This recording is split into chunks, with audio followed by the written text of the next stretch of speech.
Bonsoir ou bonjour, bienvenue sur ma chaîne pour les nouveaux et je ne vais pas arrêter de le répéter, abonnez-vous. Aujourd'hui j'ai mis le petit bonnet obligé, il caille dehors, donc ça vous prouve que je l'ai fait il n'y a pas longtemps. Hein, il caille, il fait moins de protégez-vous parce que c'est pas des lol. Enfin bref, normalement j'ai mis une petite vidéo comme d'habitude avant de commencer. Et aujourd'hui, on va réagir sur le film Pourquoi je me suis marié, le 1, parce que je crois qu'il y a eu deux suites. Un film de Tyler Perry. Voilà, il fait des très très beaux films. Et là, dans cette séquence, en fait, on a, on a une femme de nos jours, entre guillemets, une femme carriériste, en fait, tellement arrivée dans sa carrière qu'elle oublie même sa vie maritale, c'est-à-dire sa vie d'épouse. Ça veut dire que les rôles se sont un peu inversés dans leur couple. Parce que bon, l'histoire est un peu longue dans le film. Mais si vous préférez, dans la séquence que je vous ai montrée, normalement, c'est dit en haut dans l'écriteau qu'elle s'est ligaturée les trompes et elle n'en a pas informé son mari. Alors que pour moi, ils sont mariés. Hein. C'est pas une amourette, etc. Et il y a toujours la phrase, la malheureuse phrase, mon corps, mon choix. Alors oui, comment on peut dire ça? Cet argument peut tenir quand tu n'es pas marié. Mais quand tu es marié, tu dois informer ton mari. C'est comme si ton mari se levait, il se faisait une vasectomie et il ne te le dit pas. Je ne crois pas qu'elle aura la même réaction. Si son mari dit non, tiens, j'ai plus envie de faire un enfant. Enfin, on a déjà deux enfants, on a déjà un enfant, j'ai plus envie d'enfant, il se fait une vasectomie. Vous pensez que sérieusement que la réaction de la femme serait pareille? Je vous le donne au mille. Mais je sais que vous savez que ça ne sera pas ça. Et là, ça passe toujours. Même si c'est une fiction, mais dans la réalité, c'est encore pire, puisque dans la réalité, le gars, il ne va jamais le savoir. Pendant des années, il va essayer de faire des enfants avec sa femme, il ne va même pas savoir que c'est ligaturé les trompes. Secret médical oblige, ils ne sont pas obligés de le dire, les médecins. Alors qu'ils sont mariés, mari et femme. Alors, dans le film, c'était par rapport à une perte d'un enfant. Vous voyez, ils ont perdu un enfant très très jeune dans un accident de voiture, etc. Lui, il lui en veut. Le mari en veut à la femme. Parce que c'était un manque d'inattention, en fait. En fait, depuis qu'elle a eu leur premier enfant, elle n'a jamais eu l'instant maternel, en fait. Elle n'a jamais eu l'instant maternel et elle pensait qu'au travail, travail, travail, travail. Ça veut dire que bah, les deux aussi travaillaient, donc ils sont obligés de prendre une nounou.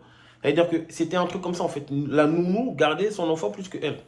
Et ça arrive dans beaucoup de sociétés. Souvent, trop de femmes sont comme ça. Ça veut dire que sous prétexte qu'elles sont arrivées à un niveau, elles veulent, comme je dirais, j'arrêterai jamais de le dire, elles veulent singer le comportement de l'homme. Être l'homme plus que l'homme. Ça veut dire que je me prétends arriver PDG, etc. Et ben, je vais essayer d'imiter un comportement d'homme. Mais tu ne seras jamais un homme. Ça veut dire que même dans la vidéo, vous l'entendrez, normalement, elle dit que on n'est plus en 1950, c'est-à-dire une femme qui reste à la maison, qui fait à manger pour son mari, etc. Oui, on ne l'est plus, c'est vrai. Mais quand tu trouves un homme qui travaille, qui t'a assuré tout ce que tu as, toi aussi tu travailles, tu te plains de quoi? La femme a voulu son émancipation, son émancipation. Voilà, excusez-moi, j'ai un peu bugué, mais au moins c'est du direct, ok? La femme a voulu son émancipation, c'est arrivé, et c'est tant mieux, j'ai envie de dire, oui. Mais maintenant, qu'est-ce qu'on fait avec? Qu'est-ce qu'on fait avec? Parce qu'on ne peut plus revenir en arrière. Moi, je dis tant mieux. Mais dans certains comportements de couple, franchement, c'est du n'importe quoi. C'est du n'importe quoi. Une fois qu'une femme a un haut statut, pardon, excusez-moi, c'est le bordel. Moi, personnellement, hein, un de ces quatre, si je dois marier quelqu'un, je voudrais qu'elle travaille, mais pas trop, admettons. Je voudrais qu'elle soit grande, mais pas trop. Non, non, je rigole.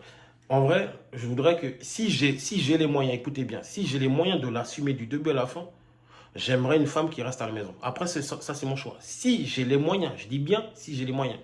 Maintenant, si je n'ai pas les moyens et j'arrive quand même à m'entendre avec elle, le feeling, etc., elle travaille, je travaille. Bien sûr que je vais l'aider à la maison. Bien sûr que je vais l'aider à la maison.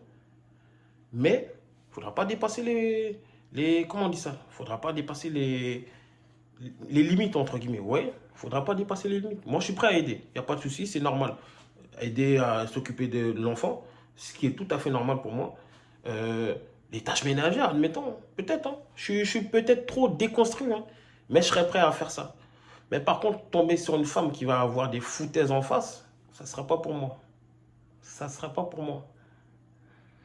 Donc, franchement, c'est dommage que certaines personnes agissent comme si elles étaient célibataires en couple. Donc voilà, c'était une petite réaction. Abonnez-vous, likez, partagez. Je vous ai déjà dit ça. Abonnez-vous.